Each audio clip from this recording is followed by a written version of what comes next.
नमस्कार। अंतर्राष्ट्रीय योग दिवस की इस विशेष कार्यक्रम में मैं स्वाति कपिल आप सबका स्वागत करती हूँ। हिमालय की पावन गोद और माँ गंगा के किनारे बसी योग नगरी ऋषिकेश योग और आध्यात्म की राजधानी के रूप में विश्व विख्यात है। यूं तो हम जानते हैं कि योग केवल एक शारीरिक कसरत नहीं बल्कि शरीर, मन और आत्मा के बीच संतुलन स्थापित करने की एक प्राचीन भारतीय विधा है। श्रोताओं, आज हम योग के महत्व, इसके लाभों और दैनिक जीवन में इसकी उपयोगिता पर चर्चा करेंगे। और इस विषय पर और अधिक जानकारी देने के लिए आज हमारे साथ योग के ऐसे साधक हैं जिन्होंने योग को न केवल उत्तराखंड बल्कि पूरे विश्व पटल पर एक नई पहचान दी है। तो आइए मुलाकात करते हैं, बात करते हैं परमार्थ पीठाधीश्वर एवं आश्रम ऋषिकेश के परमाध्यक्ष स्वामी चिदानंद सरस्वती जी महाराज से। स्वामी जी, प्रणाम आपको। स्वामी जी, जैसा हम जानते हैं कि योग एक प्राचीन भारतीय विधा है, पद्धति है, तो फिर अंतर्राष्ट्रीय योग दिवस मनाने की आवश्यकता क्यों है और उसका क्या महत्व है? मुझे लगता है कि अंतर्राष्ट्रीय योग दिवस भारत के यशस्वी तपस्वी प्रधानमंत्री आदरणीय Shri Narendra Modi ji, he is a very visionary person, amazing man. I met so many people, but he is really amazing, incredible person on this earth. लगता है कि भगवान ने भारत के लिए नहीं, उनको विश्व के लिए स्पेशल बनाया है। आप देखें तो सही कि पहली बार प्रधानमंत्री के रूप में अमेरिका जाते हैं और सबसे पहला प्रस्ताव जो रखा है उन्होंने अपनी संस्कृति को आगे लाने का, योग जो अपनी जड़ों से जोड़ता है, जो हमें तन को भी स्वस्थ रखता है, मन को भी मस्त रखता है। जीवन में व्यस्त रहते हुए स्वस्थ कैसे रहें, मस्त कैसे रहें, उसके लिए योग क्या भूमिका अदा कर सकता है ये उनको मालूम था, क्योंकि वो योगी हैं।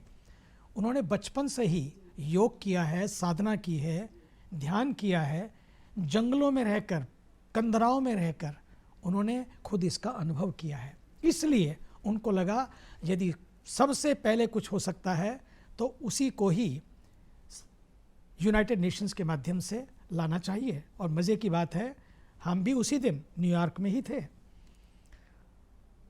और उन्होंने जब ये प्रस्ताव रखा, 177 देशों की सहमति मिली और उस दिन से हर घर, हर घाट और हर हाट में योग ही योग हो गया।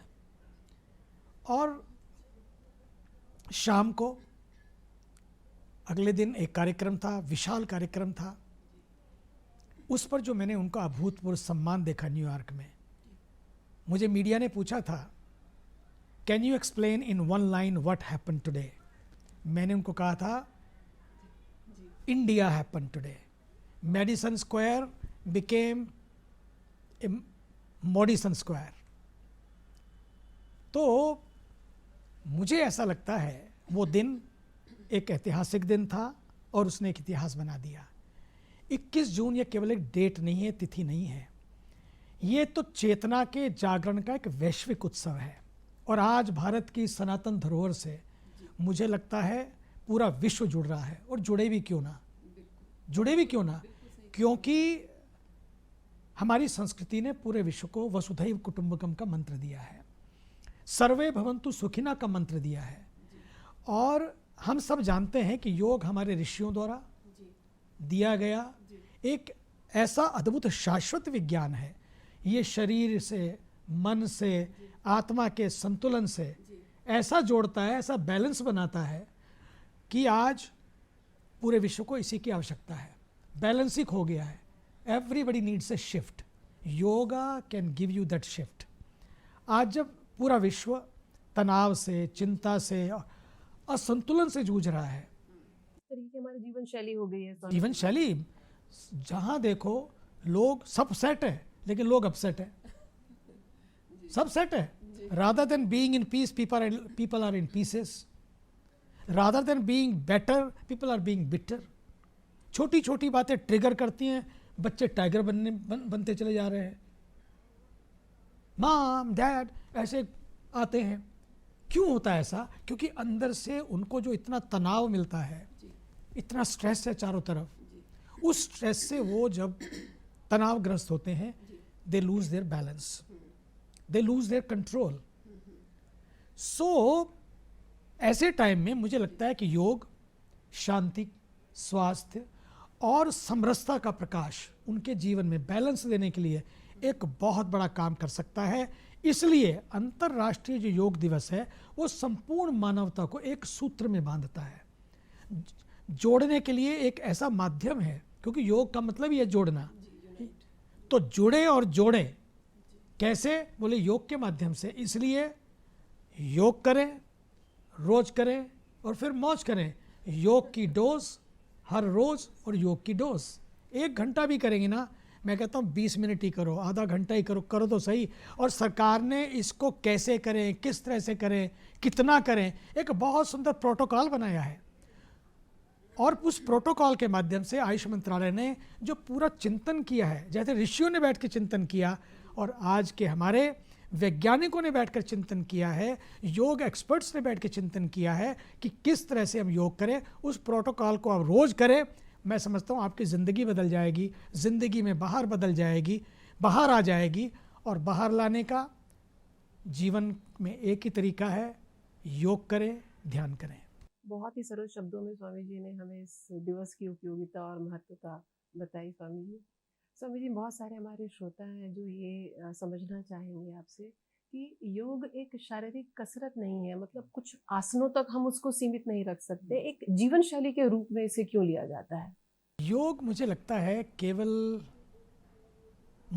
शरीर को मोड़ा, how to take your nose to the knees, how you can touch your toes with the head, इतना नहीं है। मुझे लगता है कि आसन केवल एक करने की क्रिया नहीं है, योग तो होने का भाव है कि हम योगी कैसे बने। और योग मुझे लगता है कि जीवन जीने की कला है, और वो कला है कि जो हमारे जीवन को आहार से, विचार से, व्यवहार से, हमारे संस्कारों को शुद्ध करता है। योग हमें अनुशासन देता है, संयम देता है। योग हमें सिखाता है कि how to be kind, how to stay balanced. Yoga is not only just yoga किया बात खत्म हो गई, योग एक पूर्ण जीवन शैली है। आज उसी जीवन शैली को बदलने के लिए यदि कोई तरीका है वो है योग। इसलिए yoga connects body to the mind, mind to the heart and heart to the divine. खुद से जोड़ता है और खुद से सबको जोड़ता है। योग का आज मैं समझता हूँ बहुत बड़ा उपहार हमारे जीवन के लिए है। आज दुनिया जब स्ट्रेस, एंग्जाइटी, लोनलीनेस से जूझ रही है, yoga is not merely an exercise, it is a way of life, it is a pathway from stress to peace, from illness to wellness। ये कितनी बड़ी बात है। आज इलनेस जहाँ देखो वहाँ इलनेस है, बीमारियाँ हैं, तो yoga can be a pathway to from illness to wellness, and yoga from separation to connection का पाथवे बन सकता है। इसलिए आज मैं कहना चाहता हूँ 12th इंटरनेशनल योग दिवस के ऊपर हम संकल्प लें, योग करने के साथ हम योग को जिएंगे, योग को अपनी दिनचर्या का हिस्सा बनाएंगे। Yoga for health, yoga for harmony and yoga for humanity. Healthy रहना है, हैप्पी रहना है, तो योग करो और रोज करो, और मुझे तो लगता है फिर मौज करो। अच्छा स्वामी जी, आपने हम लोग को जानकारी दी, हमारे तमाम श्रोताओं को। स्वामी जी, हमारे और भी श्रोता हैं जो ये इच्छुक हैं जानने के लिए कि नियमित योग से, जैसे अभी आपने बताया कि योग जो आपकी मुझे बातों से समझ में आया कि कहीं ना कहीं शारीरिक, मानसिक और भावनात्मक तीनों तरीके से काम करता है। बट सबसे पहले मुझे लगता है कि शरीर के ऊपर हमें काम करना चाहिए। तो स्वामी जी, हम जानना चाहेंगे कि नियमित योग से शारीरिक स्वास्थ्य पर क्या क्या प्रभाव पड़ते हैं? देखिए स्वाति जी, हम श्वास लेते हैं, इसे नेचुरल प्रोसेस, भोजन करते हैं, रोज करते हैं, वैसे ही योग भी मुझे लगता है हमें नियमित करना चाहिए। कोविड में सबने देखा, हमने अपने यहाँ देखा, जब अपने यहाँ कोविड केयर सेंटर बनाया उस समय सारे सत्संग बंद कर दिए, सारी बाकी कार्यशैलियाँ बंद कर दी। केवल उन योग जहाँ जिन हॉल में ध्यान और योग होता था वहाँ हमने कोविड केयर सेंटर कर दिया। सरकार के साथ मिलकर 100 बेड का कोविड केयर सेंटर बना। हमने आपको देखा स्वाति जी, हम आपको बताते हैं कि यहाँ पर जितने भी लोग आए, 2 साल की बच्ची से लेकर 92 साल की बुढ़िया माता यहाँ पर थे। अपने लोगों ने क्या किया, दवाई तो आयुर्वेदिक देते ही थे, लेकिन उसके साथ साथ उनकी जीवन शैली बदल दी। पहला काम किया, मोबाइल उनके हाथों से ले लिया। रोज मोबाइल पे देखते थे कौन गया, वो भी गया, वो भी, तो चिंता होती थी, भय होता था। तो हम लोगों ने क्या किया, एक तो उनकी डाइट को बदला, उनके मोबाइल को ले लिया, और तीसरा हमने क्या किया कि उनको योग और प्राणायाम करवाया, उनको सिखाया, और उसके प्रभाव को मैंने उस कोविड केयर सेंटर में किस में भी देखा, उस काल में भी देखा। और मैं तो बचपन में आ गया इस लाइन में, तब से लेकर आज तक मैं खुद ही देख रहा हूँ। 75 में प्रवेश कर गए और आज भी देखो, कोई दवाई ना खानी पड़े, आप थकावट ना हो, प्रभु की कृपा से, ये उनका आशीर्वाद है। ये सारा सचमुच हमारे ऋषियों की देन है।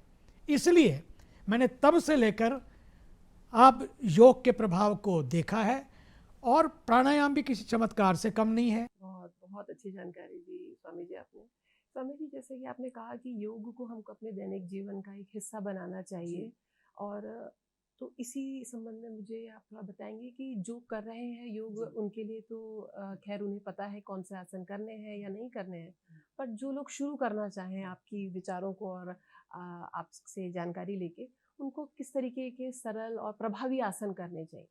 मैं समझता हूँ जो सरकार ने प्रोटोकॉल बनाया है वो अपने आप में इतना प्रभावी है, इतना प्रभावी है कि कम से कम कहीं ढूंढने की ज़रूरत नहीं, कहीं जाने की ज़रूरत नहीं। आप उस प्रोटोकॉल को रोज़ लगा लीजिए। मंत्र से शुरू होता है, और उसके बाद जो उसमें वातावरण बनता है मन में, हमारे चारों ओर, वो आपको कनेक्ट कर देता है। लेकिन फिर भी आप सभी दर्शक जो आज रेडियो और अन्य सोशल मीडिया प्लेटफॉर्म के माध्यम से भी जुड़े हैं, मैं ये कहना चाहता हूँ, आज इस चर्चा को भी सुन रहे हैं और फिर आगे भी आप इसको रिपीट होगा, करते रहें, सुनते रहें। जब रिकॉर्डिंग है कभी भी सुनो, अच्छी बातें तो रोज़ सुननी चाहिए। उनके लिए मैं परमार्थ निकेतन की ओर, ऋषिकेश से, गंगा के पावन तट से, मैं तो बचपन में यहाँ आ गया था भैया। मेरा अनुभव यह है कि आज से सबसे पहला काम योग की शुरुआत करें। ताड़ासन है, वज्रासन है, भुजंगासन है, वृक्षासन है, और फिर अनेकों और भी आसन हैं, वो प्रोटोकॉल में आपको सब मिल जाएगा। मज़े की बात है कि जो लोग गोली खाते हैं, एस्प्रिन खाते हैं, पैरासीटामॉल लेते हैं, वो लोग जब लेते हैं तो पूछते हैं क्या यार किसने बनाई, किसके लिए है। जो खाता है उसका दर्द दूर हो जाता है। तो योग भी यही करता है, जो करेगा उसके शरीर के दर्द भी दूर होंगे, मन भी शांत हो जाएगा, जीवन भी व्यस्त रहते हुए मस्त हो जाएगा। ये किसको नहीं चाहिए। फिर भी मैं बता देना चाहता हूँ, जो ताड़ासन करते हैं ना, ताड़ासन हमें वृक्ष की तरह एकदम स्थिरता प्रदान करता है, स्टेबिलिटी देता है, और आकाश की ओर हमें, जैसे आकाश की ओर जब उठते हैं, वो आकाश की ओर उन्नत होना सिखाता है। कुछ भी ऐसा ना करे जो आपको नीचे ले आए। वृक्षासन हमें जड़ों से, वृक्ष क्या होता है, जड़ों से जुड़ा रहता है, जड़ से कटे वृक्ष कटा, खत्म। तो वृक्षासन हमें जड़ों से जुड़ने के लिए, ऊंचाइयों को छूने की प्रेरणा देता है। वज्रासन धैर्य और स्थिरता का प्रतीक है। देखिए, भोजन के बाद यदि कोई आसन कर सकते हैं वो वज्रासन है, और वज्रासन से भोजन के पाचन में बड़ी ही हेल्प मिलती है। इसलिए भुजंगासन है, वो हमें स्मरण कराता है भैया जीवन में कितनी चुनौतियां हैं, हमें पुनः उठना है। और वो भी आपको आपके जीवन में डाइजेस्टिव पावर जो है उसको, और हमारी जो कमर है, हमारे जो बाकी अंग हैं, उसमें हेल्प करता है। शवासन वैसे तो डेड बॉडी की तरह हो जाता है, लेकिन वो संदेश देता है कि भैया शांत हो जाओ, शांति बाहर नहीं है। शवासन में उस शांति का महसूस करें जहाँ अंग अंग शिथिल हो जाता है, अपनी ऊर्जा का अनुभव करता है। टोस से लेकर, अपने अंगूठों से लेकर अपने मस्तिष्क तक अनुभव करते हैं आप कि शांति इतनी है, इतनी सुंदर है। और जब वो आप एक बार उसका अनुभव ले लेते हैं, आनंद प्राप्त करते हैं, फिर आपको जीवन में शांति प्राप्त करने के लिए बाहर नहीं भटकना पड़ता। आंखें बंद की, योग किया, ध्यान किया और शांत हो गए, मस्त हो गए। इसलिए मैं कहता हूँ बार बार मुस्कुराते रहो, पॉजिटिव रहो, नेगेटिव ना बनो, नेगेटिव नैरेटिव ना बनाओ। नेगेटिव नैरेटिव है भैया, अपने लिए भी परेशानी करते हैं, राष्ट्र के लिए भी। इसलिए मैं तो नेगेटिव नैरेटिव वालों को कहूँगा, थोड़ा सा ध्यान करो, थोड़ा सा योग करो, सारी नेगेटिविटी शांत हो जाएगी, पॉजिटिव हो जाओगे। और ये शुरुआत एक छोटे से कदम से हो सकती है। आइए आज एक आसन करें, कल 2 करें, परसों 3 करें, पर रुकिए मत। योग का मतलब है परिपूर्णता, योग का मतलब है निरंतरता, योग का मतलब है रोज करें। एक कदम योग की ओर नहीं, बल्कि हर कदम योग की ओर, 100 कदम स्वास्थ्य की ओर, शांति की ओर, जागरण की ओर। स्वामी जी, मुझे आपकी बातों से समझ में आ रहा है और मेरे तमाम श्रोता भी इस चीज़ को समझ रहे होंगे कि योग जो है वो जीवन जीने की एक हमको नीति और एक रीति प्रदान करता है।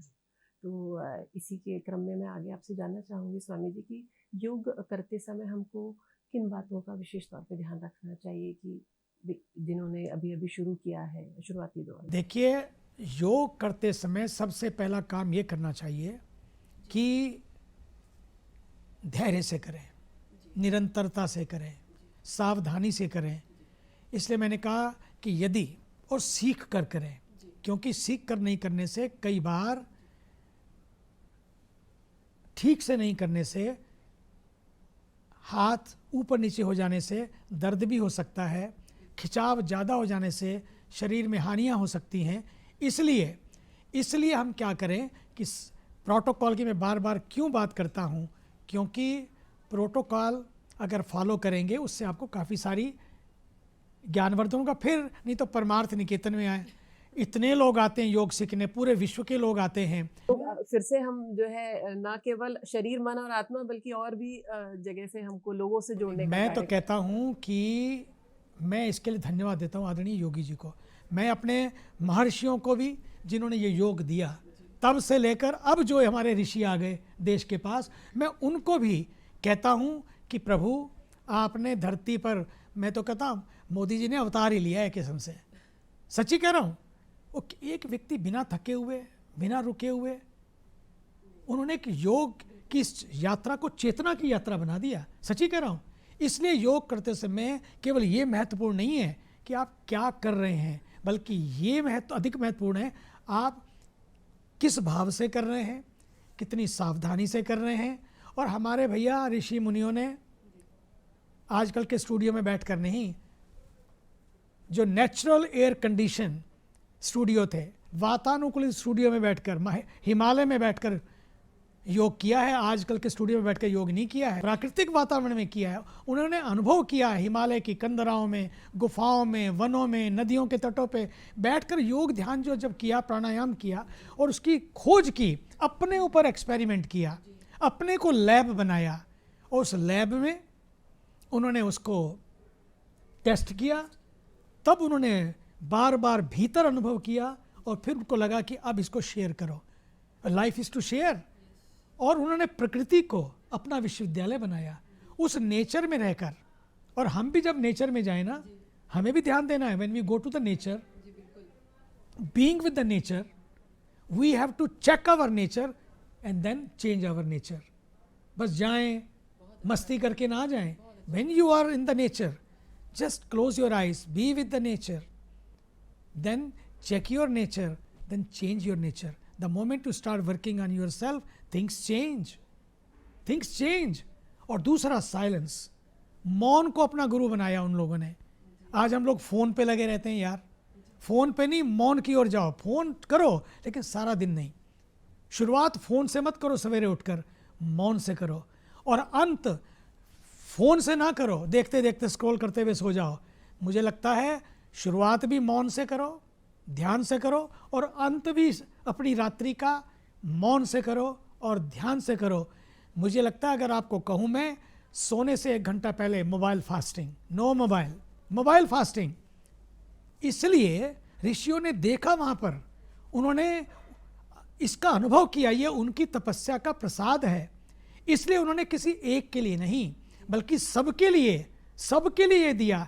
इसलिए संभव हो तो योग को सवेरे सवेरे उठकर खुले स्वच्छ हरित सुरम्य वातावरण में करिए। उगते हुए सूर्य की किरणों के बीच गार्डन में जाइए, छत के ऊपर बैठ जाइए, वृक्षों की छाया में, पक्षियों के मधुर स्वरों में, नदियों के तटों पर, प्रकृति की गोद में किया गया योग केवल शरीर को नहीं बल्कि हमारे भीतर तक हमें स्पर्श करता है। प्रकृति के निकट किया गया योग हमें पंचमहाभूतों पृथ्वी, जल, अग्नि, वायु और आकाश से जोड़ देता है। इसलिए हमें ध्यान देना है कि इस प्रकृति के साथ शुरू करें, आपकी प्रकृति भी चेंज हो जाएगी। दूसरा एक बात और मुझे लगता है, मान लिया आप ऑफिस में हैं, जॉब कर रहे हैं, शॉप में हैं, वर्क प्लेस में हैं, तो नो प्रॉब्लम, जब भी थोड़े टेंस हो बस सीधे बैठिए, वहीं बैठकर कपाल भाती कर लीजिए, अनुलोम विलोम कर लीजिए और ध्यान कर लीजिए, भीतर उतरिए, गहरे उतरिए। आप देखेंगे बहुत कुछ चेंज हो जाएगा। थोड़ी देर का ध्यान, बीच बीच में हर घंटे 2 घंटे में आंखें बंद कर लीजिए, भीतर उतरो, गहरे उतरो। आप देखेंगे इंस्टेंट, लोग कॉफ़ी तो ढूंढते हैं लेकिन इंस्टेंट अगर आपको रिलीफ चाहिए, आप सच मानिए पीस चाहिए तो आप भीतर उतरो। बहुत अच्छा कहा स्वामी जी आपने। हमारे और तमाम श्रोता हैं जिनके मन में जिज्ञासा है कि प्राणायाम, आपने अभी जिक्र भी किया था अपने पिछली उसमें बातचीत में कि प्राणायाम करना चाहिए, तो मैं जानना चाहूँगी कि प्राणायाम का हमारे शारीरिक स्वास्थ्य पर क्या महत्व है और उसका क्या योगदान है? देखिए, मनुष्य जन्म लेते ही सबसे पहले सांस ही तो लेता है और जब संसार से विदा लेता है तो क्या करता है? अंतिम बार भी श्वास छोड़ता है। श्वास लेता है, श्वास छोड़ता है। तो आपके पास भी तो ये बहुत सहज लेसन है आपके पास कि मुझे कैसे सांस लेना है और कैसे सांस छोड़ना है। और जिस दिन आप ये दोनों के बीच के संतुलन को सीख लेंगे, इस श्वासों की यात्रा को समझ लेंगे, उस दिन आपको लगेगा जीवन वर्षों से नहीं बल्कि श्वासों से मापा जाता है। जिस सांस पर हमारा अस्तित्व टिका हुआ है, अरे कोविड के समय आप देखिए, एक सांस के लिए डॉक्टर साहब 1 सिलेंडर, सांसें बच जाएं, मेरे पापा, मेरी मम्मी, मेरा घर वाले बच जाएं, सांस गई सब खत्म। इसलिए प्राणायाम बताता है कि श्वास जो है ना हमारे, केवल लेने और छोड़ने की प्रक्रिया नहीं है, ये एक जीवन का विज्ञान है। जीवन को ऊर्जा और जागृत करने का एक ऐसा अद्भुत प्रभावी विधा है, साधना है, जो आपको आपके जीवन को बैलेंस प्रदान करता है, जीवन में स्थिरता प्रदान करता है, मन को शांति प्रदान करता है और मन को एक फोकस, जो आजकल कंसंट्रेशन बच्चों का खो गया है, उसके लिए, स्मरण शक्ति के लिए ये प्राणायाम आप सच मानिए आपके जीवन की गति को बदल देगा। श्वास जब अस्थिर होते हैं, स्टेबल नहीं होते हैं, तो मन अशांत हो जाता है। श्वास जब बैलेंस्ड होती है, संतुलित होती है, मन शांत हो जाता है। श्वास जीवन और मृत्यु के बीच की एक सबसे मजबूत डोर है। इसलिए इस डोर को सजगता से पकड़ लिया जाए तो जीवन में अद्भुत परिवर्तन आ सकता है। क्रोध आए तो श्वास बदल जाती है, काम आए श्वास बदल जाती है, भय लगे तो श्वास बदल जाती है, खुश होते तो श्वास बदलती है, चिंता का हो श्वास बदलती है। लेकिन यदि आप श्वास को ही बदल दें तो सब कुछ बदल जाएगा, सब बदल जाएगा। इसलिए प्राणायाम करते समय आप ध्यान दें अपने पर, अपने जीवन पर। सच मानिए रोज़ करें, थोड़ा सा समय करें। मैं कहता हूँ आप 10 मिनट से ही शुरू करें, ज़्यादा समय नहीं होता है, फिर धीरे धीरे उसको बढ़ाएं, फिर 20 मिनट तक करें। आप देखेंगे फिर लगेगा, जिस दिन आप प्राणायाम नहीं करेगा लगेगा कुछ खाली खाली लग रहा है, कुछ यार जान नहीं है। करके तो देखो, जान आ जाएगी, ऊर्जा, उल्लास, उमंग, उत्साह जीवन भर जाएगा। श्रोताओं, देखा आपने स्वामी जी ने प्राणायाम की जो नई हमें आयाम और नई परिभाषा दी है, उससे ज़रूर आप लाभान्वित होंगे। स्वामी जी, कुछ और जिज्ञासाएं हैं हमारे श्रोताओं के मन में। योग और ध्यान, क्या हम इनको एक दूसरे के पूरक माने या 2 अलग अलग रूपों में इनको देखा जाना चाहिए? जो हमारे ऋषियों का अनुभव है और मेरा भी अनुभव है, योग और ध्यान 2 अलग अलग मार्ग नहीं है। ये जीवन की एक यात्रा है। और यदि योग शरीर को तैयार करता है तो ध्यान चेतना को जागृत करता है। यदि योग द्वार है तो ध्यान उस द्वार के भीतर का प्रकाश है। यदि योग यात्रा है तो ध्यान उसकी मंजिल का अनुभव है। इसलिए महर्षि पतंजलि जी ने योग को चित्तवृत्ति, योगश चित्तवृत्ति निरोधा, और अर्थात मन की चंचल वृत्तियों का शांत हो जाना ही योग है। और जब मन शांत हो जाता है ना, वहीं से ध्यान प्रारंभ होता है। स्वामी जी, जो मुझे समझ में आ रहा है कि योग और ध्यान दोनों ही एक दूसरे के पूरक हैं, उनके बीच एक संतुलन होना बहुत जरूरी है जब भी आप योग और ध्यान करते हैं। एक शरीर के साथ और दूसरा आपको अपनी आत्मा के साथ जोड़ने का कार्य करता है। स्वामी जी, जैसे आप हम देख रहे हैं कि जिस तरीके की जीवन शैली होती जा रही है, अभी आपने चर्चा में कहा था कि लोगों की व्यस्त होती जा रही है, बहुत सारे विकार है शारीरिक या मानसिक, तो इसमें जो हमारे आजकल के बच्चे हैं और युवा, वो सबसे ज़्यादा प्रभावित हो रहे हैं आज की जीवन शैली में। उनके लिए स्वामी जी आप क्या कहना चाहेंगे? मुझे लगता है उन बच्चों के लिए मैं कहना चाहूँगा, उन युवाओं के लिए कहना चाहूँगा, भैया अपनी संस्कृति में ये छोटे छोटे उपाय जीवन को महान बना देते हैं, जीवन को शांत कर देते हैं। इसलिए मैंने बार बार कहा योग बहुत ज़रूरी है। और आज की सबसे बड़ी आवश्यकता, कैरियर तो बनाओ लेकिन अपने कैरेक्टर को मत भूल जाओ। आज की पीढ़ी, जिसे मैं कहता हूँ is not the next generation, is the now generation. आज की पीढ़ी जो लगातार स्क्रीन से जुड़ रही है लेकिन स्वयं से कट रही है। उनके पास इंटरनेट का कनेक्शन तो है लेकिन इंटरनेट का कनेक्शन कमज़ोर हो जाता है। जब इंटरनेट कमज़ोर हो जाता है तो व्यक्ति अशांत हो जाता है। योग उन्हें वाईफाई से आगे बढ़कर डिवाइन कनेक्शन से जोड़ता है। और जब युवा योग से जुड़ते हैं, ध्यान से जुड़ते हैं, अपनी संस्कृति से जुड़ते हैं, संस्कारों से जुड़ते हैं, तो चुनौतियों से टूटते नहीं हैं, बल्कि अपने जीवन में उन चुनौतियों को स्वीकार करते हुए आगे बढ़ते हैं। मैं कहना चाहूँगा युवाओं को कि केवल डिग्री नहीं, आपको दिशा भी चाहिए। बहुत सटीक जानकारी दी स्वामी जी आपने। स्वामी जी, अब मेरा आखिरी प्रश्न है आपसे कि योग दिवस के अवसर पर आप हमारे श्रोताओं को क्या संदेश देना चाहेंगे? 12वें अंतर्राष्ट्रीय योग दिवस पर सभी से एक ही बात कहना चाहूँगा कि आप योग को केवल करें नहीं, योग को जिएं। स्वामी जी, निश्चित तौर पर आपके उत्तम विचारों से हमारे तमाम श्रोताओं को योग को देखने की एक नई दृष्टि मिलेगी, जीवन जीने की एक नई दिशा का एहसास होगा। आपका अमूल्य समय देने के लिए बहुत बहुत धन्यवाद। सती जी धन्यवाद। और दूरदर्शन और आपके जितने माध्यम हैं, उन सब के माध्यम से मैं अपने श्रोताओं से कहना चाहूँगा, भैया it worked for me, it will work for you and will work for everyone. इसलिए आओ योग से जुड़ें और फिर पूरे विश्व को जोड़ें। धन्यवाद। श्रोताओं, आज आपने देखा कि किस प्रकार हम योग के माध्यम से अपने शारीरिक, मानसिक और भावनात्मक स्वास्थ्य को सुदृढ़ बना सकते हैं। योग के माध्यम से हम अपने जीवन को एक नई और सकारात्मक दिशा की ओर कदम बढ़ा सकते हैं। तो साथियों, आज अंतर्राष्ट्रीय योग दिवस के अवसर पर हम नियमित योग का संकल्प लें और इसी के साथ हमें अनुमति दीजिए। नमस्कार।